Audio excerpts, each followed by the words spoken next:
নমস্কাৰ এই মুহূৰ্তৰ আন এক ডাঙৰ খবৰ আগন্তুক 24 ঘণ্টা সকলো সাৱধানে থাকক কিয়নো সময় যিমানে পাৰ হৈছে হিমানেই ভয়ংকৰ হৈ উঠিছে ৰাজ্যত বান পৰিস্থিতি আৰু এই মুহূৰ্তত ৰাজ্যৰ ভয়ংকৰ বান পৰিস্থিতিক লৈ 15টাকৈ বিগ আপডেট লৈ আহিছো কিন্তু তাৰ পূৰ্বে ক'ব বিচাৰিছো যে ৰাজ্যৰ 19খনকৈ জিলা এই মুহূৰ্তত বানৰ কবলত পৰিছে আৰু লাখ লাখ লোক ক্ষতিগ্ৰস্ত হৈছে এই প্ৰলয়ংকাৰী বানৰ ফলত এই মুহূৰ্তত জনাইছো এই ডাঙৰ খবৰ ৰাজ্যত ভয়ংকৰ হৈ উঠিছে বান পৰিস্থিতি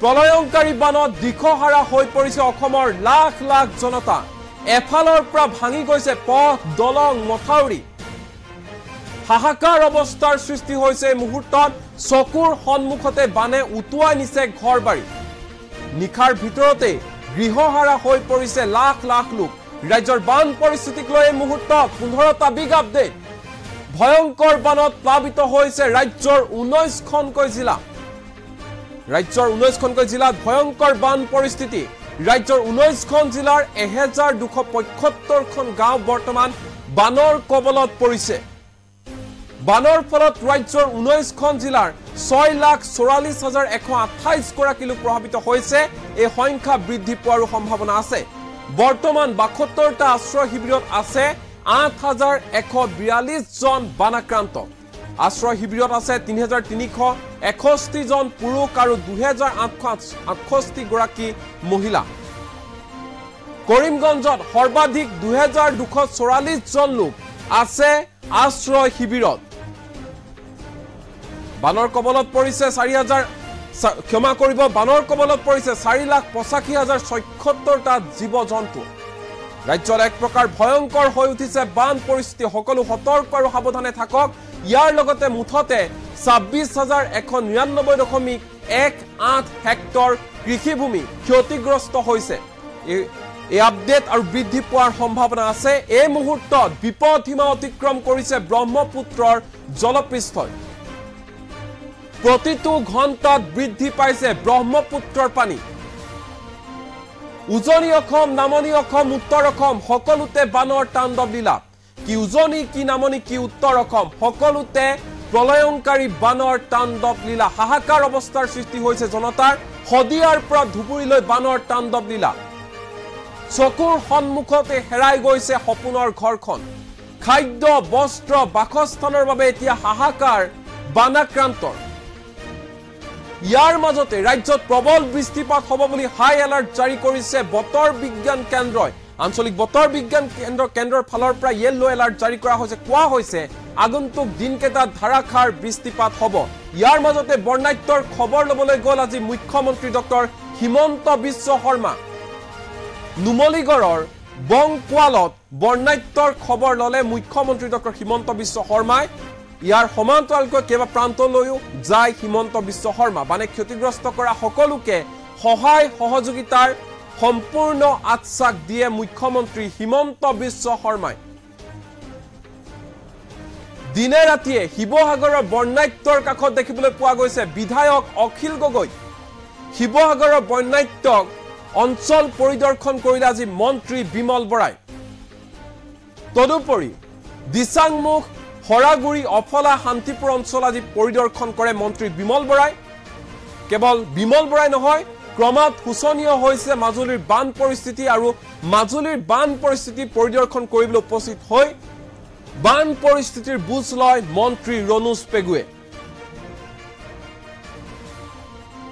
পুনৰবাৰ কৈছো ৰাজ্যত ভয়ংকৰ হৈ উঠিছে বান পৰিস্থিতি কেৱল দৃশ্য আমাৰ হাতত বন্দী হৈ আছে এয়া ৰাজ্যৰ মুখ্যমন্ত্ৰী ডক্টৰ হিমন্ত বিশ্ব শৰ্মাই আজি বান পৰিস্থিতিৰ বুজ ল'বলৈ গৈছিল নুমলীগড়লৈ দৃশ্যাংশ এই মুহূৰ্ত দেখুৱাইছে কেৱল নুমলীগড়ে নহয় কেইবা ঠাইতো আজি পৰিভ্ৰমণ কৰে হিমন্ত বিশ্ব শৰ্মাই তালৈ যায় বানাক বৰ্ণাঢ্যৰ অভাৱ অভিযোগসমূহ বুজ লয় তেওঁলোক কেনেধৰণৰ সমস্যাৰ সন্মুখীন হৈছে আৰু সকলো সমস্যা সমাধান কৰাৰ পূৰ্ণ আশ্বাস দিছে ৰাজ্যৰ মুখ্যমন্ত্ৰী ডক্টৰ হিমন্ত বিশ্ব শৰ্মাই এই মুহূৰ্তত কেইবাটাও প্ৰান্তৰ দৃশ্য আমাৰ হাতত আছে কেনেধৰণে প্ৰলয়ংকাৰী বানে তাণ্ডৱ লীলা চলাইছে কেইবা ঠাইৰো দৃশ্য আমাৰ হাতত আছে হেয়া দেখুৱাম সমান্তৰালকৈ মুখ্যমন্ত্ৰী হিমন্ত বিশ্ব শৰ্মাৰ পৰা আৰম্ভ কৰি বিধায়ক অখিল গগৈ মন্ত্ৰী বিমল বৰা সমান্তৰালকৈ বৰ্ণাঢ্যই কি কৈছে প্ৰলয়ংকাৰী বানৰ সন্দৰ্ভত কেনেধৰণে তেওঁলোকৰ অভাৱ অভিযোগ আছে সকলোবোৰ এই মুহূৰ্তত একাধিক ক্ৰমে দেখুৱাবলৈ আৰু শুনাবলৈ চেষ্টা কৰিম এনি টক্সৰ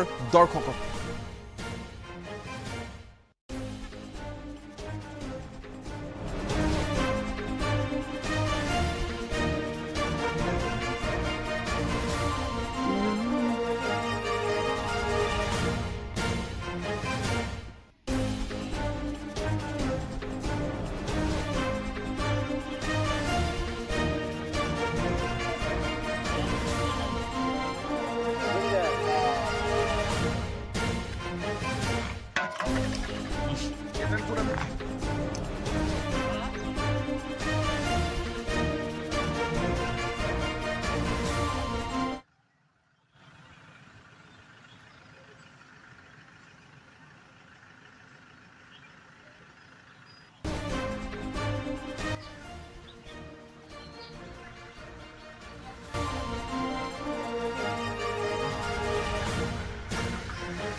इसमें लकड़ी है ना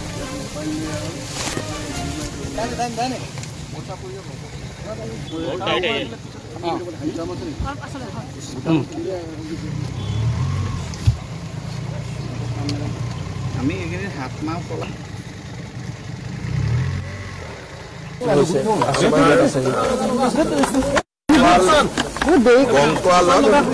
মথাউৰিটো ভাঙি যোৱাৰ ফলত বহুতখিনি ৰাইজৰ ক্ষতিগ্ৰস্ত হৈছে বহুত ৰাইজে ঘৰৰ পৰা আঁতৰি আহিব নোখোজে মথাউৰিৰ ওপৰতে যেনে তেনে আছে কিছু সংখ্যক ৰাইজ ইয়াত আশ্ৰয় শিবিৰত আহিছে আমি আশ্ৰয় শিবিৰত শিশুসকল থকাৰ পৰা শিশুসকলৰ খাদ্যৰ পৰা মেডিকেল হেল্থ চেকআপলৈকে গোটেইখিনি সুবিধা কৰি দিব চেষ্টা কৰিছো আৰু যিমান সোনকালে পাৰি আমি মথাউৰিটো বনাই দিম যাতে ৰাইজ উভতি যাব পাৰে বহুত আছে তেও জলবন্দী হৈ আছে মই গৈ চাই আহিলো বিশেষ আৰু গোটেই অসমতে ক্ষতিগ্ৰস্ত হৈছে কিন্তু অকনমান যে যোৱা কালিৰ পৰা পানী উজনি তলব কমিছে হয়তো আমি অহা 2-3 দিনত অলপ হকাহ পাব পাৰো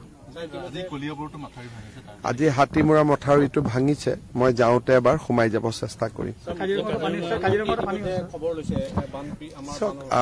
বৰ্তমান যিখিনি বানত আমি ক্ষতিগ্ৰস্ত হৈছে তেওঁলোকক আমি পৰ্যাপ্ত সহায় কৰিব চেষ্টা কৰিছো মেডিকেল হেল্থ কেম্প পিছত ঘৰৰ ৰিপেয়াৰিং বা ঘৰৰ পুনৰ নিৰ্মাণৰ কাৰণে সাহায্য মথাউৰি বনোৱা ৰাস্তা বনোৱা আমি গোটেইখিনি কৰিম আৰু যেতিয়া আমি ভাবো যে আমি নোৱাৰো প্ৰধানমন্ত্ৰী ডাঙৰীয়াই কৈ থৈছে যে মোৰ পৰা কিবা সহায় লাগিলে কবি আমি লগে লগে সহায় বিচাৰিম মই গোটেইখিনি চাই আহিলো আজি আৰু ডিস্ট্ৰিক্ট যোন যাৰ যাৰ ঘৰ কমপ্লিট ভাঙি গৈছে অৰ্ধ ভাঙি গৈছে বা আংশিক ভাঙিছে এই গোটেইবিলাকৰ মই সূচী বনাব দিছো যাতে যিমান সোনকালে পাৰি তেওঁলোকক আমি ক্ষতিপূৰণখিনি দিব পাৰো যদি পানী কমে তাহলে আজিকালি এটা টিউব আছে আমি টিউবটো বহাই দিলে মানুহখিনিয়ে সকাহ পাই যাব তাৰ কাৰণে অকনমান পানী লেভেলটো কমিব লাগে যোৱা কালিৰ পৰা পানীটো বঢ়া নাই কিন্তু কমাও নাই মই আশা কৰিছো আজি যদি নতুনকৈ বৰষুণ নহয় আজিৰ পৰা হয়তো কমিলে 2-3 দিনৰ ভিতৰত 4 দিনৰ ভিতৰত যেতিয়াই সুবিধা পাওঁ আমি জিঅ' টিউবটো বহুৱাই দিম। কাজিৰঙাটো যথেষ্ট ক্ষতিগ্ৰস্ত। মই এতিয়া কাজিৰঙাটো গৈ চাই আহিম। কাজিৰঙাও পুৰা সম্পূৰ্ণভাৱে জলমগ্ন হৈছে। নেশ্যনেল হাইৱেৰ উকাষ পাইছে পানী। বহু দিনৰ মূৰত ইমান পানী হৈছে, কিন্তু আমি গাড়ী মটৰ ৰেগুলেট কৰিছো যাতে বন্য জীৱ জন্তুৰ কোনো ক্ষতি নহয়।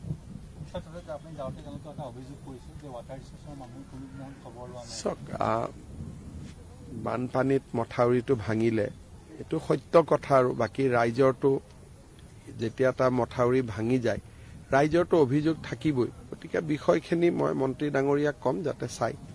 আৰু এটা কথা, জলসম্পদ বিভাগটো তেখেতে কোৱাৰ নিচিনাকৈ জলসম্পদ বিভাগটো গোটেই বছৰটো হৈ থাকে। কালি আমি যেতিয়া তামুলী পথাৰত যেতিয়া মথাউৰি গৈছিলোঁ তেওঁলোকে কৈছে পানী আহিলে তেওঁলোক আহে, নহ'লে ফুৰিবহি গোটেই বছৰটো। জলসম্পদ বিভাগত যোৱা 3 বছৰত বহুতবিলাক কাম হৈছে। মথাউৰি হৈছে, মথাউৰিৰ ওপৰত ৰাস্তা পকীকৰণ হৈছে। আজি আপোনালোকে চাওক যে উজনিত গোটেইকেইটা অঞ্চলতে বিপদ সীমাৰ ওপৰেদি যোৱাৰ পিছতো আগে পিছে যেনেকে অ'ত মথাউৰি ভাঙে ত'ত ভাঙে, আমি তেনেকুৱা খবৰ এতিয়ালৈকে পোৱা নাই। আৰু নিমাতীত বা ডিব্ৰুগড়ত ইমান পানী উঠিছে যে এইটো আগতে 2014-17তো ইমান পানী উঠা নাই। গতিকে জলসম্পদ বিভাগে ভাল কাম কৰিলে বেয়া কাম কৰিলে গোটেইখিনি বানপানী হৈ যোৱাৰ পিছত যেতিয়া এটা আমি তথ্য দেখা পাম যে আগতকৈ বেছি মথাউৰি ভাঙিছে, কম মথাউৰি ভাঙিছে, তেতিয়াহে এটা সিদ্ধান্ত দিব যাব। এতিয়া সকলোৱে নিজৰ নিজৰ কাম কৰি আছে। এই মুহূৰ্তত যদি মই ইয়াত ইনকুৱাৰী ত'ত ইনকুৱাৰী এইবিলাক কথা কওঁ, মানুহখিনি কাম নকৰা হৈ যাব ভয়তে। সেইকাৰণে এইকেইটা দিন আমি মানুহক সহায় কৰোঁ। তাৰ পিছত সকলো কথাৰে পোষ্টমৰ্টেম কৰাৰ এটা সময় থাকে, তেতিয়া এইবিলাক কথা আমি আলোচনা কৰিম। ঠিক আছে।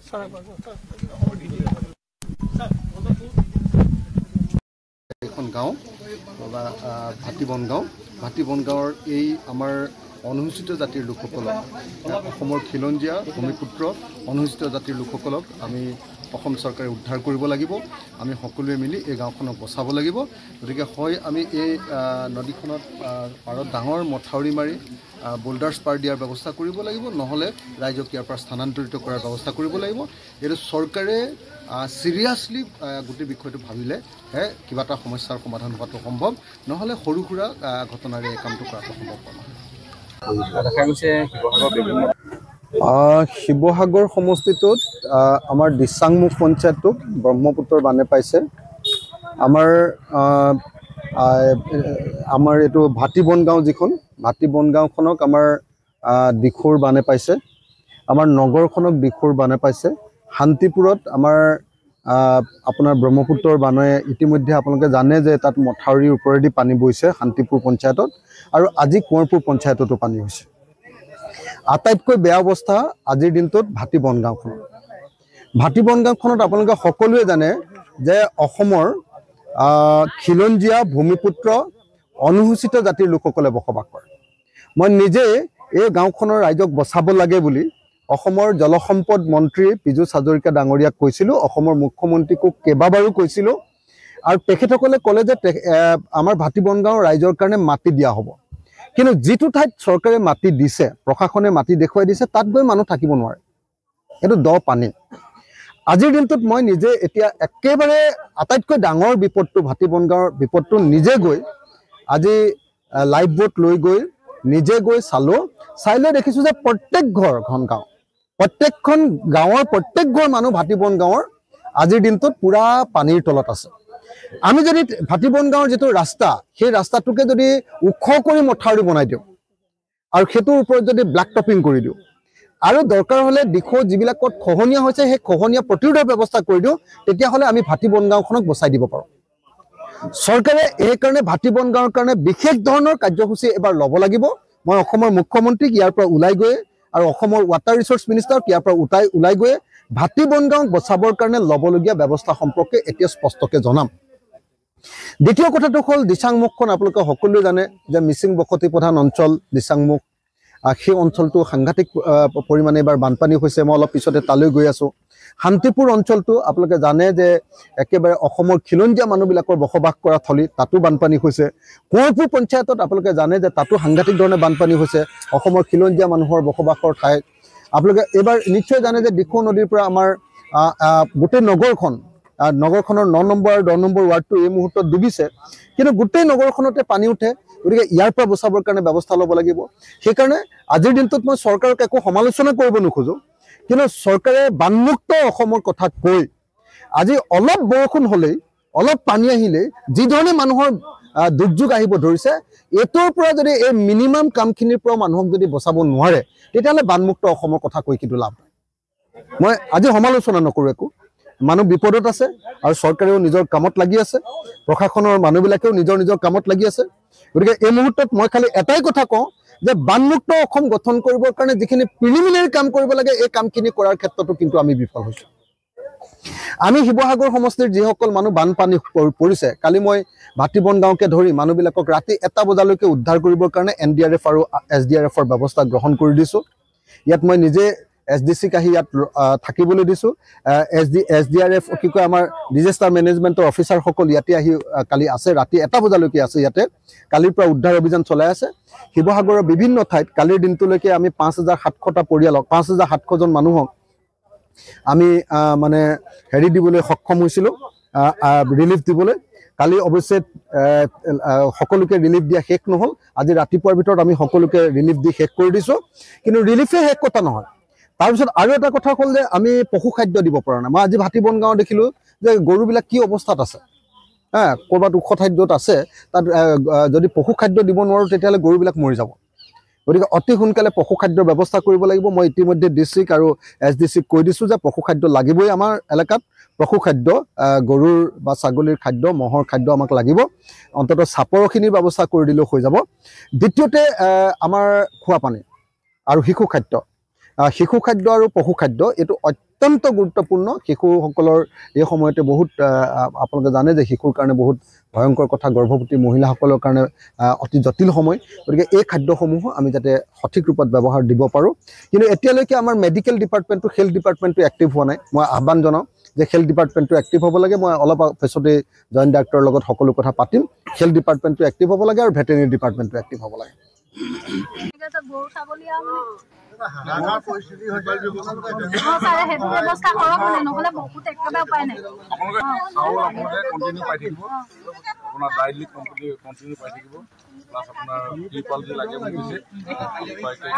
একেবাৰে আটাইতকৈ ডাঙৰ বিপদটো ভাটিবন গাঁৱৰ বিপদটো নিজে গৈ আজি লাইফ বোট লৈ গৈ নিজে গৈ চাই লৈ দেখিছোঁ যে প্ৰত্যেকখন গাঁৱৰ প্ৰত্যেক ঘৰ মানুহ ভাটিবন গাঁৱৰ আজিৰ দিনটোত পুৰা পানীৰ তলত আছে। আমি যদি ভাটিবন গাঁৱৰ যিটো ৰাস্তা, সেই ৰাস্তাটোকে যদি ওখ কৰি মথাউৰি বনাই দিওঁ আৰু সেইটোৰ ওপৰত যদি ব্লাক টপিং কৰি দিওঁ আৰু দৰকাৰ হ'লে দিখৌ যিবিলাকত খহনীয়া হৈছে সেই খহনীয়া প্ৰতিৰোধৰ ব্যৱস্থা কৰি দিওঁ, তেতিয়াহ'লে আমি ভাটিবন গাঁওখনক বচাই দিব পাৰোঁ। চৰকাৰে এইকাৰণে ভাটিবন গাঁৱৰ কাৰণে বিশেষ ধৰণৰ কাৰ্যসূচী এবাৰ ল'ব লাগিব। মই অসমৰ মুখ্যমন্ত্ৰীক ইয়াৰ পৰা ওলাই গৈ আৰু অসমৰ ৱাটাৰ ৰিচোৰ্চ মিনিষ্টাৰক ইয়াৰ পৰা ওলাই গৈ ভাটিবন গাঁৱক বচাবৰ কাৰণে ল'বলগীয়া ব্যৱস্থা সম্পৰ্কে এতিয়া স্পষ্টকৈ জনাম। দ্বিতীয় কথাটো হ'ল দিচাংমুখখন আপোনালোকে সকলোৱে জানে যে মিচিং বসতি প্ৰধান অঞ্চল দিচাংমুখ। সেই অঞ্চলটো সাংঘাতিক পৰিমাণে এবাৰ বানপানী হৈছে। মই অলপ পিছতে তালৈ গৈ আছোঁ। শান্তিপুৰ অঞ্চলটো আপোনালোকে জানে যে একেবাৰে অসমৰ খিলঞ্জীয়া মানুহবিলাকৰ বসবাস কৰা থলী, তাতো বানপানী হৈছে। কোঁৱৰপুৰ পঞ্চায়তত আপোনালোকে জানে যে তাতো সাংঘাতিক ধৰণে বানপানী হৈছে, অসমৰ খিলঞ্জীয়া মানুহৰ বসবাসৰ ঠাইত।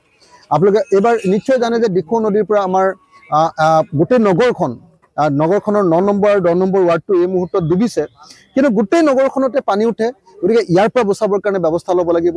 সেইকাৰণে আজিৰ দিনটোত মই চৰকাৰক একো সমালোচনা কৰিব নোখোজো, কিন্তু চৰকাৰে বানমুক্ত অসমৰ কথা কৈ আজি অলপ বৰষুণ হ'লেই, অলপ পানী আহিলেই যি ধৰণে মানুহৰ দুৰ্যোগ আহিব ধৰিছে, এইটোৰ পৰা যদি এই মিনিমাম কামখিনিৰ পৰা মানুহক যদি বচাব নোৱাৰে, তেতিয়াহ'লে বানমুক্ত অসমৰ কথা কৈ কিন্তু লাভ নাই। মই আজি সমালোচনা নকৰোঁ একো। মানুহ বিপদত আছে আৰু চৰকাৰেও নিজৰ কামত লাগি আছে, প্ৰশাসনৰ মানুহবিলাকেও নিজৰ কামত লাগি আছে। গতিকে এই মুহূৰ্তত মই খালি এটাই কথা কওঁ যে বানমুক্ত অসম গঠন কৰিবৰ কাৰণে যিখিনি প্ৰিলিমিনাৰী কাম কৰিব লাগে, এই কামখিনি কৰাৰ ক্ষেত্ৰতো কিন্তু আমি বিফল হৈছোঁ। আমি শিৱসাগৰ সমষ্টিৰ যিসকল মানুহ বানপানী পৰিছে, কালি মই ভাটিবন গাঁৱকে ধৰি মানুহবিলাকক ৰাতি 1টা বজালৈকে উদ্ধাৰ কৰিবৰ কাৰণে NDRF আৰু SDRFৰ ব্যৱস্থা গ্ৰহণ কৰি দিছোঁ। ইয়াত মই নিজে SDC-ক আহি ইয়াত থাকিবলৈ দিছোঁ। SDRF কি কয় আমাৰ ডিজাষ্টাৰ মেনেজমেণ্টৰ অফিচাৰসকল ইয়াতে আহি কালি আছে, ৰাতি 1 বজালৈকে আছে ইয়াতে। কালিৰ পৰা উদ্ধাৰ অভিযান চলাই আছে। শিৱসাগৰৰ বিভিন্ন ঠাইত কালিৰ দিনটোলৈকে আমি 5700টা পৰিয়ালক 5700জন মানুহক আমি মানে হেৰি দিবলৈ সক্ষম হৈছিলোঁ, ৰিলিফ দিবলৈ। কালি অৱশ্যে সকলোকে ৰিলিফ দিয়া শেষ নহ'ল। আজি ৰাতিপুৱাৰ ভিতৰত আমি সকলোকে ৰিলিফ দি শেষ কৰি দিছোঁ। কিন্তু ৰিলিফে শেষ কথা নহয়। তাৰপিছত আৰু এটা কথা হ'ল যে আমি পশু খাদ্য দিব পৰা নাই। মই আজি ভাটিবন গাঁও দেখিলোঁ যে গৰুবিলাক কি অৱস্থাত আছে, ক'ৰবাত ওখ ঠাইত আছে, তাত যদি পশু খাদ্য দিব নোৱাৰোঁ তেতিয়াহ'লে গৰুবিলাক মৰি যাব। গতিকে অতি সোনকালে পশু খাদ্যৰ ব্যৱস্থা কৰিব লাগিব। মই ইতিমধ্যে ডিষ্ট্ৰিক্ট আৰু SDC-ক কৈ দিছোঁ যে পশু খাদ্য লাগিবই আমাৰ এলেকাত। পশু খাদ্য গৰুৰ বা ছাগলীৰ খাদ্য, মহৰ খাদ্য আমাক লাগিব। অন্ততঃ চাপৰখিনিৰ ব্যৱস্থা কৰি দিলেও হৈ যাব। দ্বিতীয়তে আমাৰ খোৱা পানী আৰু শিশু খাদ্য। শিশু খাদ্য আৰু পশু খাদ্য এইটো অত্যন্ত গুৰুত্বপূৰ্ণ। শিশুসকলৰ এই সময়তে বহুত আপোনালোকে জানে যে শিশুৰ কাৰণে বহুত ভয়ংকৰ কথা, গৰ্ভৱতী মহিলাসকলৰ কাৰণে অতি জটিল সময়। গতিকে এই খাদ্যসমূহ আমি যাতে সঠিক ৰূপত ব্যৱহাৰ দিব পাৰোঁ। কিন্তু এতিয়ালৈকে আমাৰ মেডিকেল ডিপাৰ্টমেণ্টটো, হেল্থ ডিপাৰ্টমেণ্টটো এক্টিভ হোৱা নাই। মই আহ্বান জনাওঁ যে হেল্থ ডিপাৰ্টমেণ্টটো এক্টিভ হ'ব লাগে। মই অলপ পিছতে জইণ্ট ডাইৰেক্টৰৰ লগত সকলো কথা পাতিম। হেল্থ ডিপাৰ্টমেণ্টটো এক্টিভ হ'ব লাগে আৰু ভেটেৰিনেৰী ডিপাৰ্টমেণ্টটো এক্টিভ হ'ব লাগে।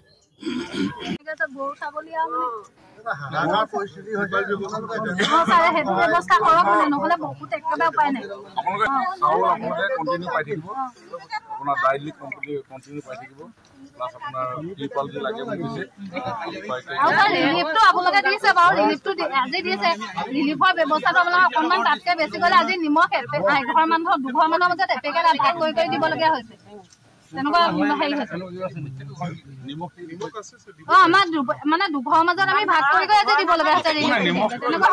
নহয় নিমখটো বুলি নহয়, মানে চব বস্তুৱে তেনেকুৱা হৈ গৈছে। নিমখটো বুলি নহয় ছাৰ।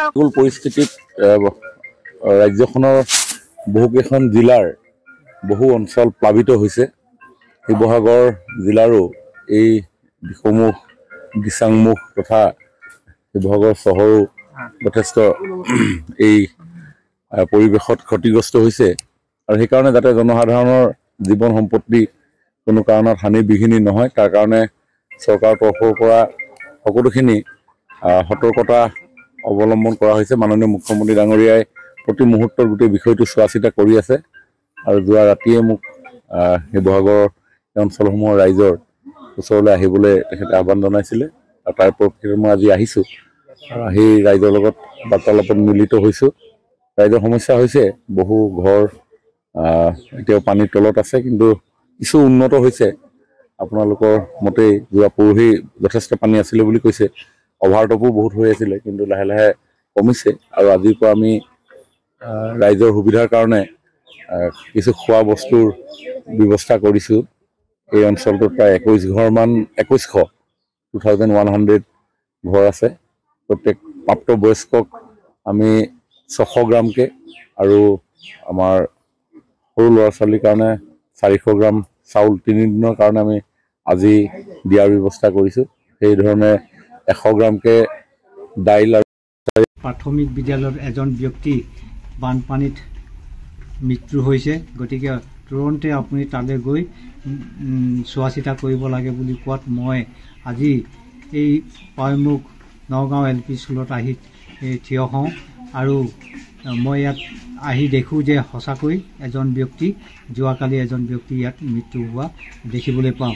আৰু ইয়াত আহি গম পাইছোঁ যে যোৱা দেওবাৰৰ পৰাই গোটেই অঞ্চলত